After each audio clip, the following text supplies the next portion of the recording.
Motherhood. 1 minute, you're mom of the year. I love you, Mommy. Then the next, not so much. From bath time to bullying, from potty training to puberty, parenting is full of challenges. But one thing is for certain, you are not alone. Welcome to Modern Mom Probs. I'm your host, author, mother, parenting expert, Tara Clark. Join me while we tackle today's modern mom problems. Welcome back to another episode of Modern Mom Probs. I'm your host, Tara Clark. I am so excited because today I am joined by two of the funniest, realest, straight-shooting women on social media. Caitlin Murray is the mother of three, creator of Big Time Adulting, and host of the Big Time Adulting podcast. And Nicki Marie is mother of two and creator of the TikTok and Instagram account, Instagram's Nicki Marie Inc., where together, those accounts boast over 2 million followers. We are bringing some strong New England mom energy on this episode. Caitlin and Nicki, welcome to the show. Hi. Thanks so much for having us. What a blast.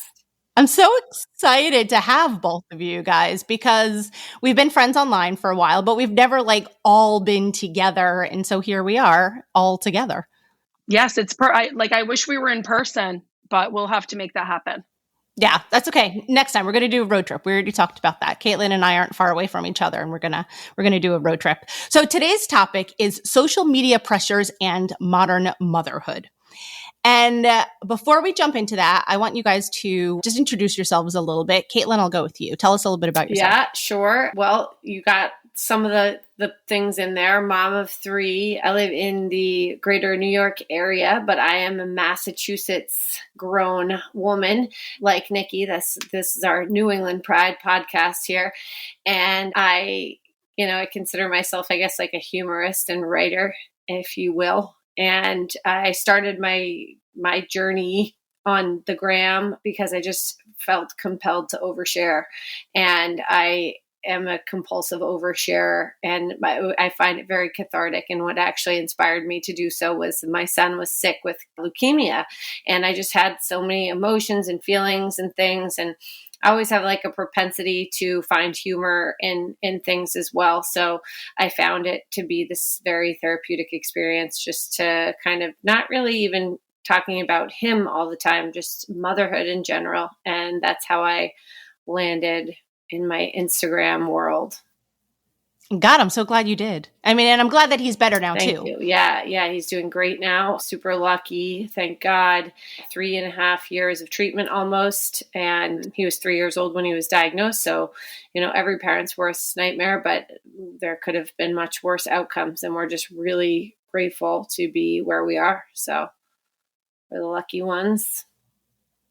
Yeah. Thanks for sharing that, Caitlin. I appreciate that because I know that is really fundamental to your story, not only as a mother and as a person, but also for your work on Instagram. Yeah, I think it was just like a transformative experience in my life and certainly in my journey as a mom, and a huge thing that I went through that I never envisioned happening. And I just felt like it gave me permission kind of to talk really freely about whatever I was going through because I was really in the trenches, and I'm trying my best not to use the F word every other word because I use it prolifically. But anyway, so it gave me permission to say what I would usually say is whatever the F I want. But anyway, so yeah, it was certainly something that it gave me a new lens on life and the importance of, humor and movement and just being real and being yourself because life is too short and to get caught up in all of the BS. I always laugh if I'm not actually swearing. Sorry. Well, then we're going to be laughing a lot. I'm just kidding. Right. So no, thank you for that. I think we could say BS. I don't know. We'll figure it out. I'll just keep it clean. Nicki. All right, fine. We'll play it clean today. So Nicki, tell us a little bit about yourself. So I think Caitlin just summarized so much of how I feel about my journey on social media, just with a different lens. I, at one point in time, I was just always like the funny friend. I was the athlete. I was the captain of the team. because I could take serious moments and like lighten them up for people. So that's me as a human being, always. And then I will tell you transparently, there was a part of my journey where I started to take myself so seriously. And part of that was what the corporate world told me I had to be when forward facing, right? You've got clients, you've got a title, you've got these things. So the way I showed up on social media was very much like the picture perfect everything, the career, the husband, the kids, the just like what I was doing in the corporate office. Jump ahead to where Caitlin shared, like, I think deep down, we all as women, maybe as men too, I think we all want to be seen and heard for who we are and what we're going through. And when I finally was going through a divorce, which was one of the crazy, saddest times of my life, two little kids home from school with like the COVID time, I didn't have any I didn't have anybody to forward face with. So I just started sharing like real day-to-day moments, and wow, it took off. And it reminded me that like I'm sharing this because it makes me feel better. It makes me feel good. It makes me feel connected when I see that so many other people are like, thank you for saying what I want to say, or thank you for sharing a moment, making me realize like I'm not alone and motherhood isn't perfect and we're all really trying hard. And it doesn't have to be, what Instagram once was like this perfect looking thing, a magazine per se. I'm here to just share my life and all its good, bad, and ugly. And again, we're so glad that you do, because like you said, like Instagram traditionally was always like, look at these beautiful curated images. And now the holidays are coming and look at this perfect Christmas tree and all of that. And it's like, we as mothers feel that pressure, right? And I think both of you women are so good at naming that and then sort of like dispelling it. Does that make sense? So I sort of want to like talk a little bit about that. Cause like Caitlin, you come out point blank and you're like, oh yeah, you have to like paint your house white and wear a felt hat and like all of the other BS that goes into that. At what point were you like, I call BS on this? Well, I feel like I've always gone a little bit against like the trend on purpose. Maybe I'm a little bit of an innate contrarian that way. I just don't want to go with like what everybody else is always doing. But I also, I feel like there's a pressure on people to maybe look, act, present a dress, present a certain way in order to be thought of in a certain way. And it's just, there's such a disconnect between, what's presented on the surface and what's really going on underneath the surface for so many people. And I just kind of want to make it a point to say those two things don't have to match. You don't have to be, or what is presented is not what is real. And this is what's real. And it's okay to be different from everything else that you see on social media, because that shit's not real, Yeah, it's not. Do you ever care if you piss people off? I do, because I'm a people pleaser at heart. So you're a people pleaser and a contrarian. I'm a very nice person, actually. Like I care about people. So I come off maybe like with a harsh edge when I'm delivering something humorous, but in my heart and my core, I'm pretty soft. I'm very straight. Like I will give it to you straight, but I have a lot of compassion and, so I do care what people think, but I also don't let that affect who I am. I continue to be myself despite that, I would say. Yeah. I think that's important though, too, because like at the end of the day, put your phone away, put the accounts away and all of that kind of stuff. You have to be happy with yourself, right? And like happy with like the message that you're putting out. And so you don't want to like be false in how you really feel versus the message that you're putting out there. Yeah. I mean, like, who gives a what it looks like on camera, if that's not what it's like off of camera or whatever, because it's just, you're going to put your felt hat on after you hang up the phone, and then you go into your white house with your felt hat. I actually do live in a white house, but wait, I just want to call out, because for the people that can't see this right now, Caitlin and Nicki are both sitting in front of dressers with circle mirrors above them. It's like as if they're like in the same, I don't know, hotel room or something like that. It's incredible. And you guys are both athletic. You're both like runners. And so you have so many similarities above and beyond content creation. And like I said, interior design happens to be the same thing. Yes, Nicki and I have also developed a pretty tight virtual friendship over the last year or so, I guess. And we have been, I'd say, borderline shocked by all of the similarities between the two of us. It's really funny. And it's not just interior design. No, it's not just interior design. It's interior soul. In your heart and soul. It's like genuinely who you guys are. That's why I wanted to have you both on together, because I thought that I was like, Nicki and Caitlin are so similar that I feel like you play off each other so well. Like you guys are two of the seriously most honest people I know on social. You call it like you see it. You're not going to take any BS, even though, like you said, you're a people pleaser, but you still, in my mind, you take no BS. I want to hear, you are like, Nicki, do you feel like you're that kind of a person, like a people pleasing person like me, or are you? So I have been working really hard on what it means to create boundaries, because I just by nature, when I need other people around me to feel good. So I feel like for some reason I was born thinking that it's my role at all times, in all rooms, in all places, to make other people feel good. So I think with that comes a responsibility. And I guess you could call it empath. You could call it people pleasing, like whatever it is, though. I do feel like part of my superpower is just to know how to like lighten the load for people. It's just always been the case for me. So yeah, that's my being. I care a lot about everything. Sometimes to a fault. Everything. Yeah. And I feel like there's something to be said for like when you care about everything, you always kind of notice everything in a lot of ways too, like so much you can't help it.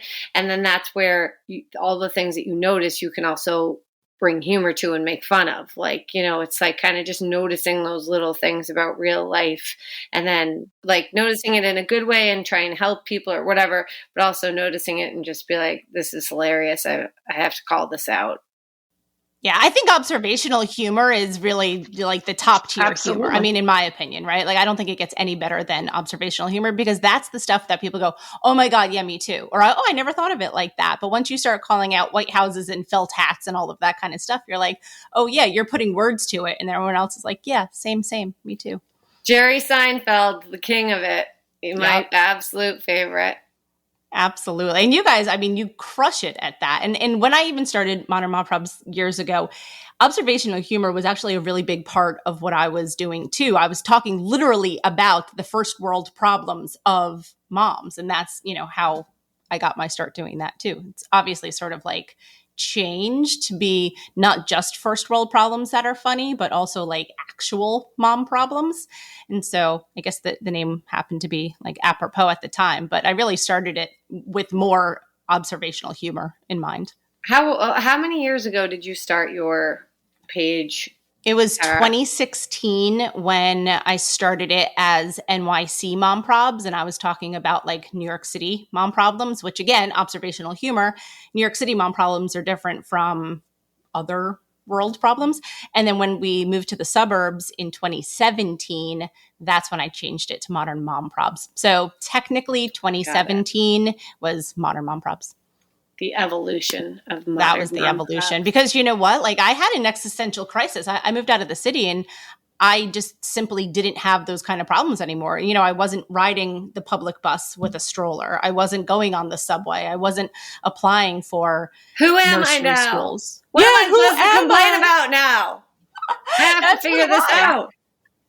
Yeah, that's a perfect example of like so many of us were like, are we told we have to have a niche or we have to have a certain thing that people expect from us? I don't listen to what I'm supposed to do because it doesn't work for me all the time. I go with what my current moment in time is. And if that doesn't work for the algorithm, then I don't know what else to say. It's just what's happening in my world. And I think that was a perfect example of you making a shift and going with I mean, sometimes you have the course of where your life's at. Yeah, Nicki, that's interesting. I feel the same way because if you're like one of those people, you're starting an Instagram page and you want to like learn more about, how to gain a following or this and that. And there are very specific like rules, what like you can read about on a blog or online and what to follow, times to post, frequency of posting, do a giveaway, do a tag or whoever, whatever. But I think that like the only thing that really works is like either you have a really good talent or really good service, or you're just authentic, because I do believe that people are, you can go so far following like those kind of rules, that rule set. But when it comes down to like, when people really enjoy coming to your page for something, for whatever purpose, it's like about authenticity. It's about having like a real experience there. Like, And you can't try to be like someone else, because that's going to be evident. And you just, the way I would say it to somebody is like, are you talented or not, is really what it comes down to. And if you are great at delivering, you have to deliver something. If you're great at delivering, like we talked about this on the pre-call, like what Tara is available to do or her superpower is different than yours, Caitlin, right? But we all have found our way to deliver a message. So you gotta be entertaining, or like you said, education. There's got to be some type of talent there, because I would never get in a room and say, "Hey, everybody, follow these rules and you'll get a following." If you stink, you won't. It's true. I mean, even you're gonna be good at something. So, like going back to the concept of social media pressures, Nicki, you are so good about dispelling. Like, this is what I thought my life would be like. This is what was expected of me. And then you're like, you know what? I'm going to flip the table on this one. I'm going to flip the script. And like, this is who I am. This is my current situation. And obviously your message resonates with so many people. So my question to you is like, why do you think with a message like that resonates to so many people, why are so many people still in a box of this is what I should be doing? Maybe they haven't had the moment in life where they've had to really like look at it head on. I didn't have to look at this head on until my marriage was failing. Then it failed. It was failing and then it failed. And then, I had, not to make this a sob story, but I had multiple miscarriages. I delivered a stillborn. Like life was not in my control anymore. And I'll just be honest with you, like before that, I felt like I had full control of my life and where it went. I was the 15-year-old I found a sign that I had up in my room, in my bedroom when I was 15 years old. And it was goals. It was like goal setting, like that you can't like teach somebody at that age. That was just always in me, was to have my vision on something and go for it and crush it. And all of a sudden in marriage, I couldn't get that other person to be where I wanted him to be and to see it, right? So it was like the control was lost. And then the pregnancy is going well, and everyone around me is happy and I'm glowing. And then all of a sudden, my first pregnancy, I lost a set of twins at 20 weeks. Like, I don't tell that story, but let me tell you something. That will change your life. So when people are faced with what they're supposed to be, it might just simply be where they haven't been, I don't want to say challenged, but they just haven't been faced with like, wow, I don't have full control over this. So how am I going to react? And I think it's helped that I had an amazing upbringing. We a lot of times talk about childhood trauma. I had an amazing upbringing with an amazing support system, and I'm an eternal optimist. So I think that the tools that I have were what made me able to be in this like seat today with still an optimistic view on life and all the challenges that come with it. It's like the journey, it's a beautiful journey, even when it's sad. So. It's time for my biannual dentist appointment, and I'm so excited to not have to lie to my dental hygienist anymore about how often I floss since getting my new Slate electric flosser. I now floss every day because of how easy and effective it is to use this thing. It has over 12,000 sonic vibrations per minute, which stimulates my gums and cleans off all the gunk on my tongue. Having my mouth feel this clean is the highest form of self-care. Try it out today at www.slateflosser.com and use code MOMPROBS15 to get 15% off your order.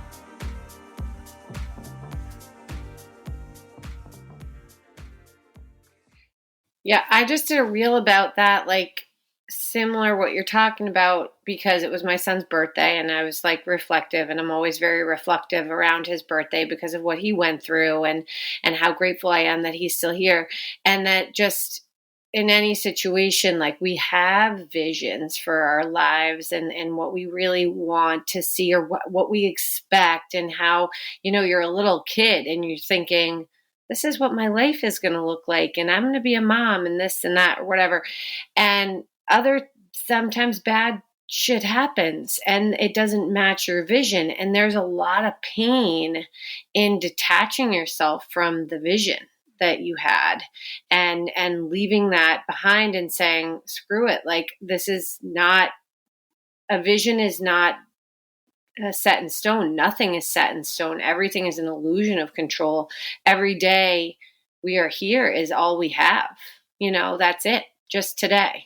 So you can look as far ahead into the future as you want and plan, and there are no guarantees of any of that. And I think that's like been like such an ultimate lesson for me in life, is just, and I'm nowhere near having accomplished this, but like I try every day to learn to live in the moment, because I have anxiety, and if I'm not in the moment, then I'm being anxious, right? That's kind of the definition. But Yeah. And I think on that's so meaningful to me, what you just said, Caitlin. But I think sometimes when I peel back all of my goal oriented ways, right? It's like, I got to do this, I got to do this, I got to succeed. At the end of the day, sometimes I lay in bed with my kids at night and I just think, what if I approached life where my really only goal was to create a happy, at ease family environment for my kids? Like, what if that's what I was meant to do? Because it does sometimes, when all the noise is off, it does feel like that was my calling, was to be a mom and to nurture my kids and to communicate with them in a way that no one communicated to me in the 80s, because no one really knew how to.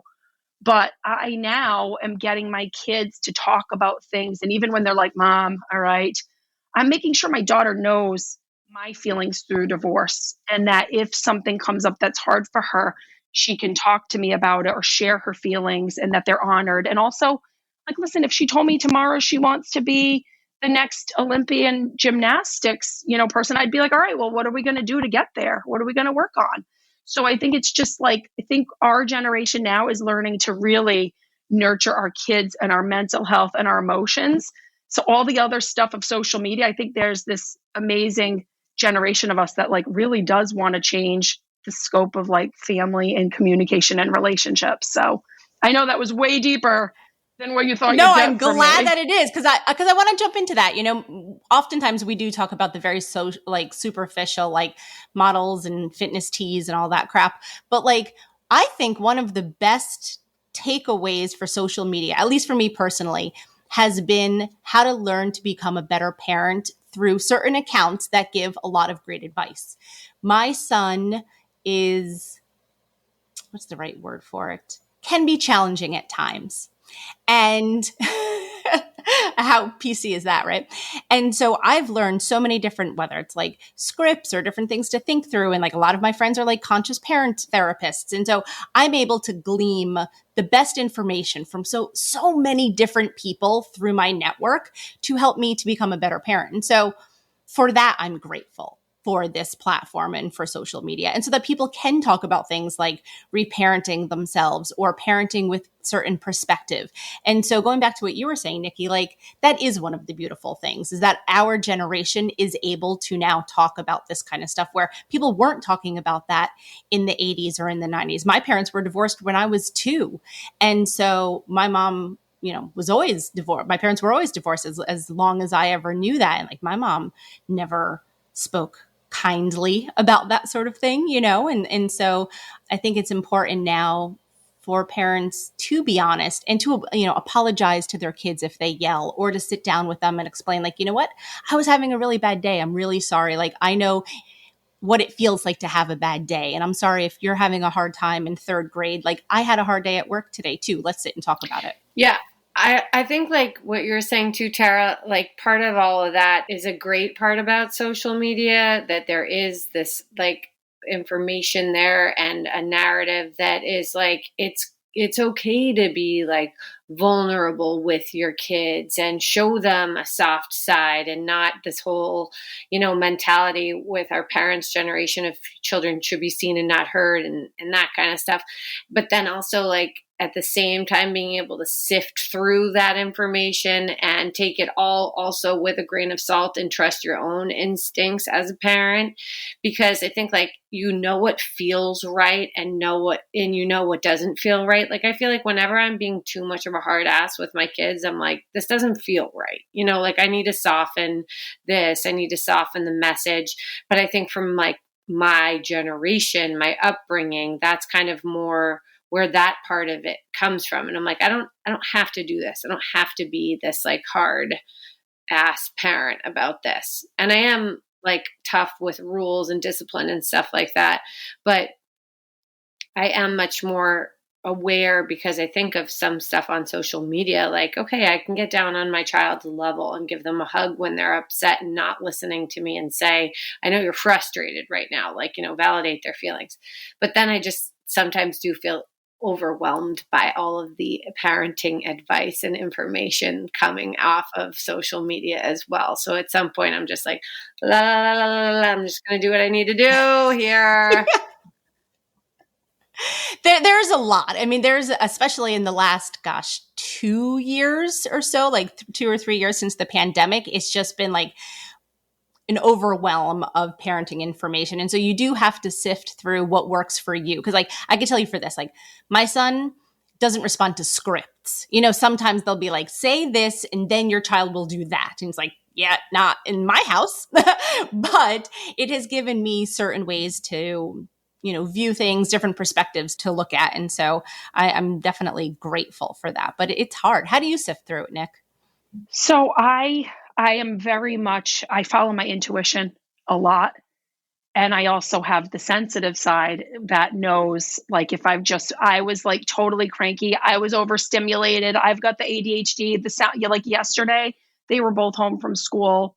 And by the late afternoon, it was like, I thought we were homesick, and I was still trying to finish my day. So where I sift through it all is I listen to myself first. But if I feel like there's something I'm consistently struggling with, then I'm like, okay, I don't have this down, so I need a resource for this, right? There's stuff I could teach if I wanted to.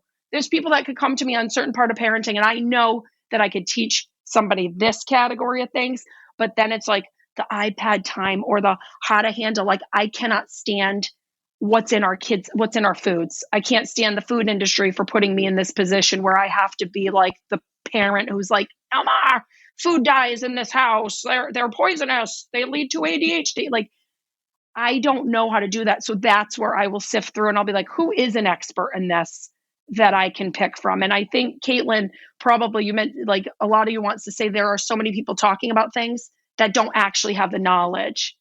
And that's where I have a hard time, is when relationship tips. I'm like, am I taking relationship tips from the person who's been scorned 50 times and is like bitter toward all men? Probably not. Probably not. Even though that's, you could feed into that and be like, yeah, I was right. He's wrong. Everybody's a narcissist. But it's like, unless you are an expert or really kind of like, know what you're doing, certified to some degree, that's how I sift through it. Long answer to that, but.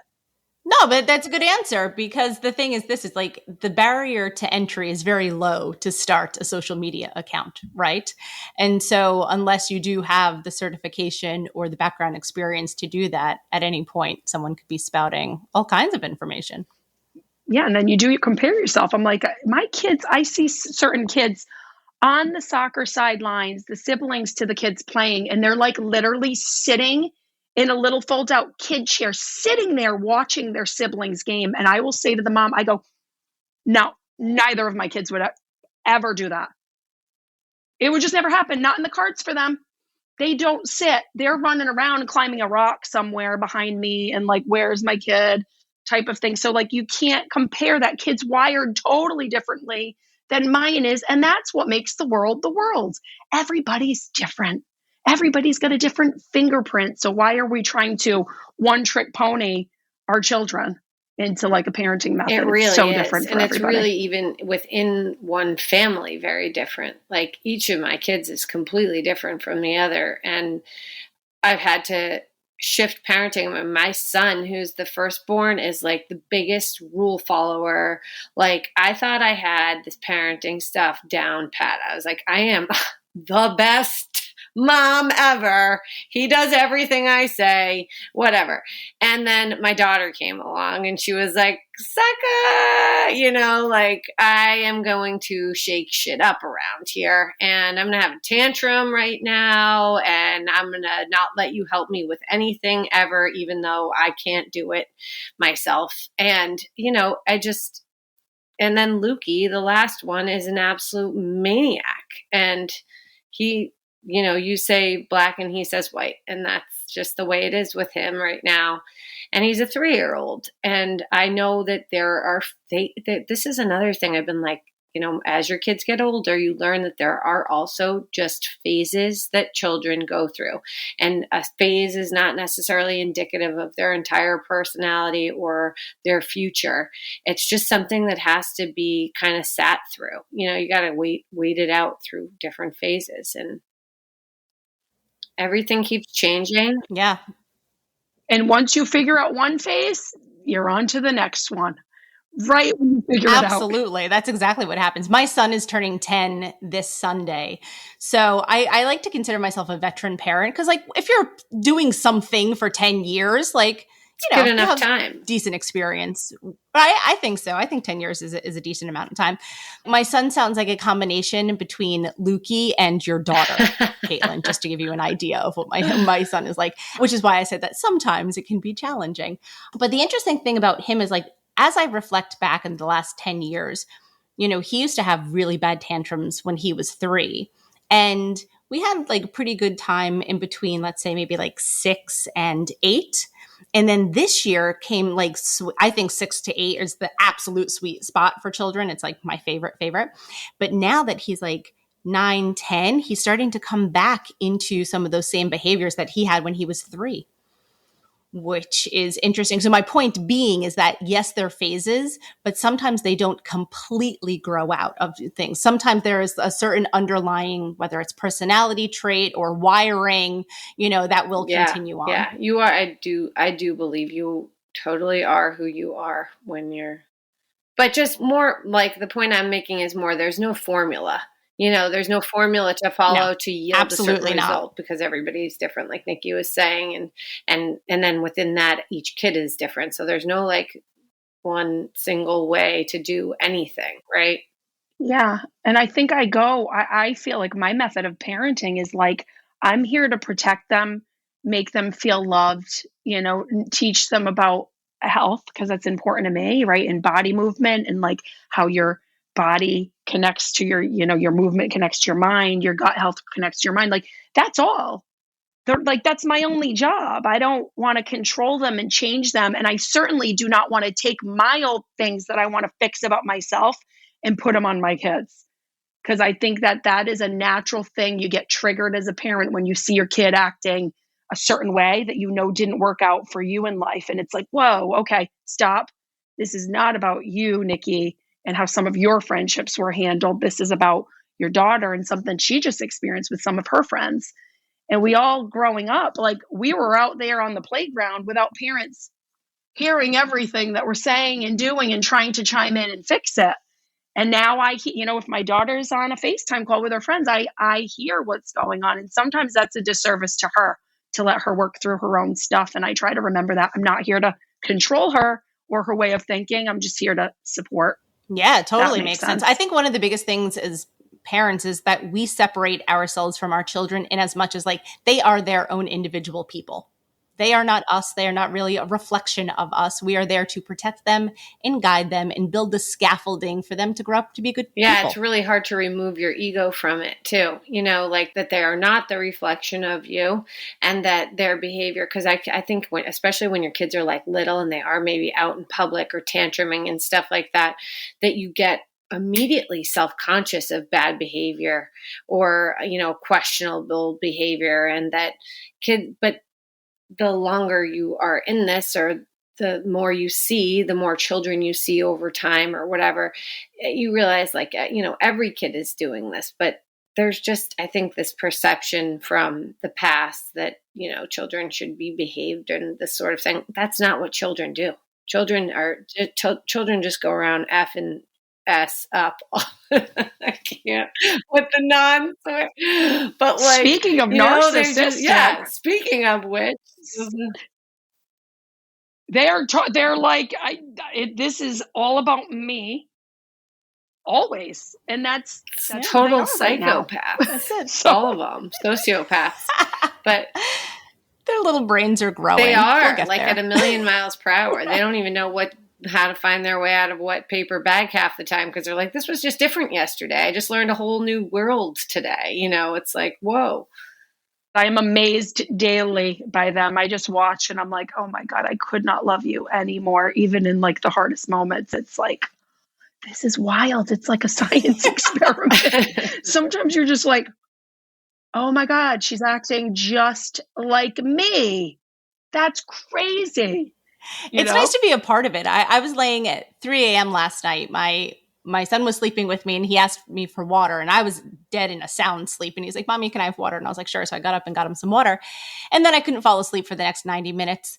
It's fine. I'm exhausted, but it's okay. But during those 90 minutes, as I was staring at the ceiling at 3 a.m., I was thinking how lucky I am to be his mom. And, we were just cuddling and to like smell his hair and touch his skin and all of that. And like really just reveling in motherhood at that exact moment. And I'm sorry, I'm being that's really nice, mushy, but it's probably because that's I'm really tired. Nice because I would be like, get the hell back to your own room.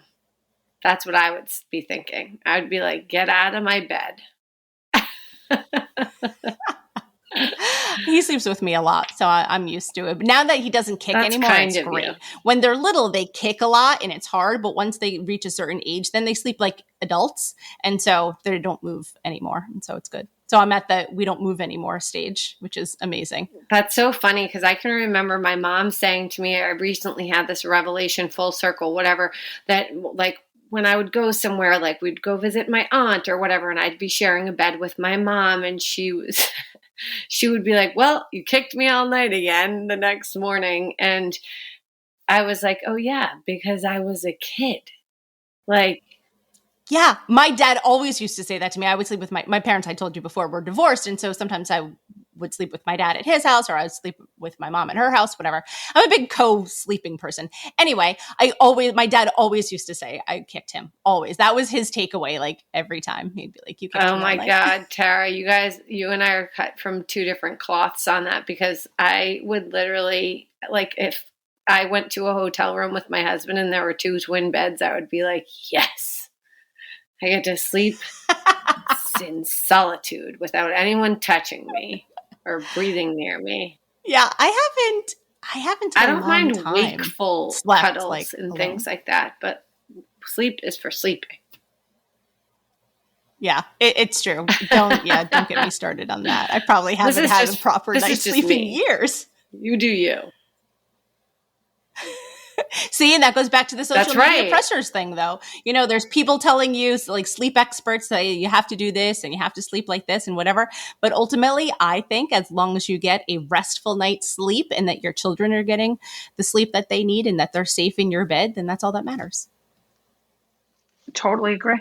Because it ultimately, it comes down to tuition. And that's something I wanted to mention before. Nicki mentioned about following her tuition. And I think that is the single most important parenting piece of advice. What do you think? Yeah, I think it's the answer, right? We have a DNA. There's science and spirituality and all this stuff. Like when we become moms, right? When we give birth I saw something the other day, when we give birth to our kids, like their cells stay in us. There's cells for each of my kids in me, which like, I'm sorry, but that is a better map than anything else I'm going to find out there. So just like trust yourself, trust your intuition, trust your heart. And of course, if it comes down to like mental health, where it really is, postpartum or anything like that, that's different. That's different. You need the right support for those things. But otherwise, like you've got the map, man. This is your journey and no one else's with your kids. It's like, trust yourself. It's true. Caitlin, what's your final takeaway? Yeah, I mean, you got to do you. You know what I mean? You can't do what you think works for everybody else or what everybody else is doing. You got to do what works for you. Just like you were saying, with like you are used to co-sleeping. I can't sleep like that.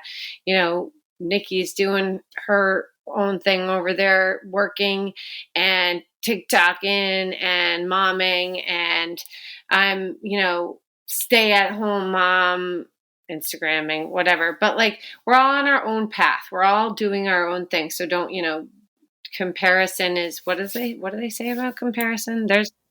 Comparison is thief the thief of joy. Thief. So, he's a thief. He's gonna steal your stuff. Like, that's my own. I think that becoming a mom for the first time, there's a lot that I think that I thought that I had to do in order to be this like right type of mom, good mom. A good mom does this, a good mom does that. And all of that stuff is really not important, and you learn that as you go along a little further, that what you're doing that works for you is the most important thing. So that's my like major takeaway. Yeah, that's the best takeaway that there is. So I appreciate that. I love you guys both so much. I feel like we could talk for 100 years, but we're going to sign off now. So Nicki Marie, tell everyone where we could find you. On Instagram, Nicki Marie Inc. So Nicki Marie Inc. And then on TikTok, Nicki Unplugged. She is unplugged over there. She is as honest and raw as it gets. Caitlin, where can we find you? Big Time Adulting on Instagram. I mean, I actually do have like 6 or 7 followers on TikTok now, I think. So you could find me over there as well. I just never That's how I am there. on TikTok too. I'm always on the gram. But if you put those same posts on TikTok, they would absolutely blow up. I know it's a lot of work. I just forget. I'll do it one day. One day I'll transfer my content. Yeah. And listen to your podcast too. Oh, I do have a podcast called Big Time Adulting. Yeah. Exactly. I love it. Ladies, thank you so much for joining today. I appreciate you both so much. Thank you. Thank you so much for having us. That was fun. Let's do it again sometime.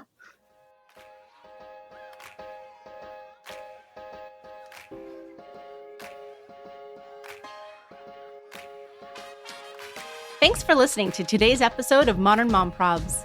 I hope you enjoyed our deep dive in today's problem with me, your host, Tara Clark.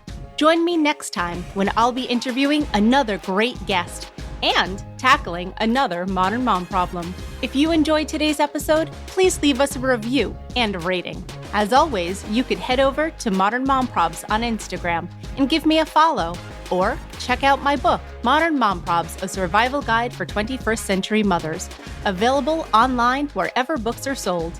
Well, that's it for today. See you next time, folks.